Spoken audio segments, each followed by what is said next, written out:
राम, जय श्री महाकाल। उनके जो प्रिय मित्र है वासुकी नाग, उनकी भी कितनी पूजा अर्चना करते हैं। प्राकृतिक रूप से सांप दिखे ना दिखे, बट सपेरों के हाथ में सांप दिख जाते हैं। और हम भगवान को इतने अच्छे से दूध, दही, घी, फल, 56 भोग लगाते हैं, और उन्हीं के जो बच्चे हैं उन्हें एक दर्दनाक तरीके से मौत देते हैं। और कहीं ना कहीं हमारी आस्था और आध्यात्मिकता की आड़ में हम हर साल 5 से 10,000 सांपों की निर्मम हत्या के भागीदारी होते हैं। मैं आपको दिखाना चाहूंगी कि सांप का जो फेंस है, जो जहर निकलने का जो जगह होता है, ये आप प्लेट देख सकते हैं। इसका दांत अभी अभी तोड़ा गया है, ज्यादा दिन का नहीं है, बट ये सांप काफी ज्यादा कमजोर हो गया है। और ये मैं आपको शब्दों से नहीं बता सकती कि इसको कितनी तकलीफ होगी। पूरी इसकी बॉडी से स्किन अलग फील हो रहा है, क्योंकि ये इसको काफी दिन से खाने के लिए नहीं मिला है। इसका बॉडी पूरा डिहाइड्रेट हो गया है, और मेरे ख्याल से ये ज्यादा दिन जी भी नहीं पाएगा। जैसे हमें हमारा खाना पचाने के लिए हमारे सलाइवा और लार की जरूरत होती है, वैसे ही इन्हें इनका खाना पचाने के लिए इनके जहर की, विष की जरूरत होती है। और अब इसके पे विष है ही नहीं। और सपेरे अपने आप को बहुत दयालु, या फिर हमें लगता है सांप और सपेरे का रिश्ता बहुत एक सुंदर या फिर ब्यूटीफुल, एकदम प्यारा रिश्ता होता है। इनके अलावा उनका कोई और खास रिश्ता, अच्छा रिश्ता नहीं हो सकता। लेकिन ये सच्चाई है एक सपेरे और सांप की, जिसे हम स्नेक टर्म में कहते हैं। सांपों को कई महीनों तक खाने को नहीं देते, उन्हें उनके जगह से, मतलब जंगल से ही जबरदस्ती पकड़ के, उनकी दांतों को जबरदस्ती काट के, अगर दांत काटते नहीं बनते, फेंस काटते नहीं बनते, तो इसके मुंह को जबरदस्ती बोरे रस्सी से बांध के लोगों के सामने प्रदर्शित किया जाता है अपना पेट पालने के लिए।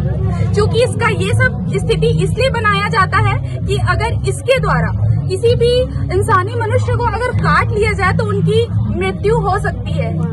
जो नाग होता है वो एक विषधारी जीव है, और इसके काटने से किसी भी जीव की मृत्यु हो सकती है। और इस अपराध से बचने के लिए, क्योंकि इंसान के पास कानून है, संविधान है, जुबान है, वो अपने लिए लड़ सकता है, इसकी वजह से सांपों के पास भी संविधान है, कानून है, बट इनके पास जुबान नहीं है। और ये न ही न्यूज़पेपर वालों के पास जा सकते हैं, ना कि कोर्ट कचहरी के पास। इनके पास जुबान नहीं है, मुंह नहीं है, चिल्ला नहीं सकता है, रो नहीं सकता है। इसकी वजह से इसके दांत काट दिए जाते हैं। इन्हें इतनी सारी क्रूरता का सामना किया जाता है।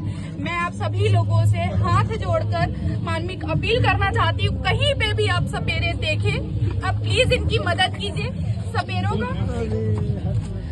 सपेरों की जानकारी वन विभाग को दीजिए, आसपास के कोई रेस्क्यूअर होंगे उनको दीजिए, किसी भी वाइल्ड एनिमल वाले एक्टिविस्ट को दीजिए, पर उनसे इन्हें स्वतंत्र कराइए।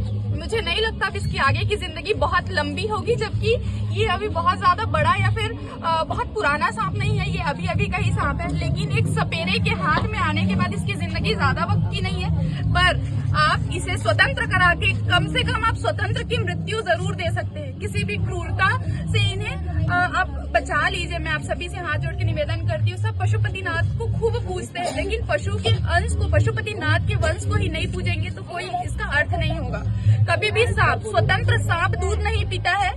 सपेरे कई महीनों तक इन्हें खाने पीने के लिए नहीं दिए होते हैं, पेट की जलन और भूख की वजह से ये दूध पीते हैं। तो मैं आप सभी से आग्रह करती हूँ कि थोड़ी थोड़ी जानकारी सभी रखें, जागरूक बने। जैसे पहले के वक्त में भालू नचाने वाले आते थे, बंदर नचाने वाले आते थे, और वो आज के समय में नहीं दिखते, क्योंकि लोग कहीं ना कहीं जागरूक हुए, इन चीजों की शिकायत हुई है, उसके बाद ये चीजें बंद हुई है। सपेरे इतने खुद में सक्षम होते हैं कि वो आसानी से कुछ भी और कार्य करके अपना पेट पाल सकते हैं, ना कि किसी भी बेजुबान जीव को तमाशा बना के। फॉरेस्ट डिपार्टमेंट से बात हो गई है, फॉरेस्ट डिपार्टमेंट से गाड़ी आ रही है, सांप की कम्प्लीटली हेल्थ चेकअप की जाएगी। उसके अकॉर्डिंग अगर लगता है कि इसे नेचर पे रिलीज करना उचित होगा तो नेचर पे रिलीज किया जाएगा। वन्य जीव अधिनियम 1972 के तहत किसी भी जीव को या फिर किसी भी वन्य जीव को या फिर सांप को प्रदर्शित करना, उसे कैद करके रखना, उसके अवध में अपना पैसा कमाना, अपना व्यवसाय बनाना कानूनी अपराध है। अब इस अपराध के तहत इन्हें अब देखते हैं फॉरेस्ट क्या सजा देती है। आशा करते हैं कि इन लोग समझ जाए, और मैं उनसे भी यही कहूंगी कि समझा के एक बार इन्हें छोड़ दिया जाए, ताकि अगली बार ये कुछ और अच्छा कर सके, अपना पेट पाल सके मेहनत करके, ना कि किसी भी जीव को ऐसे बंधन और प्रदर्शित करके। धन्यवाद। जय श्री राम, जय श्री महाकाल।